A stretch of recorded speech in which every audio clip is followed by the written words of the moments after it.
Тэгээд үүрэг тэрүүнээс авсан байгаа. Тэгээд энэ бомб яа гэсэн энэ арай шинэлэг үүрэг хэлсэн байгаа.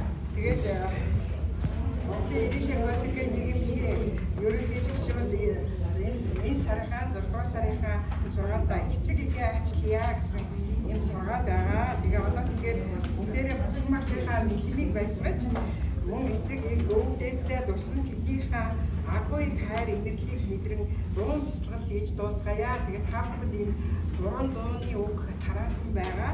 Тэгээд энэ дунд нэг онцгой сайхан дуу биш. Бүгдээрээ эцэг эхээ сайхан дурсаад ээж аавынхаа агуйг ач буйныг нь дотроо мэдрээ. Тэдрийгээ дурсаад тэгээд бяцлагж дуулах болно. За ингээд таалтайгаа хамтран дуулсан шүү. Тэнгэр ээж минь өршөө гэдэг сайхан дуугаар ээжигээ дурсаж дуулъя. Бүгдээрээ сэтгэлдээ сайхан ээжигээ хайрлаад ээжигээ хайрыг мэдрээд тэгээд сайхан дууцгаагаарэ. Ээж төрүүлсэн ашинэ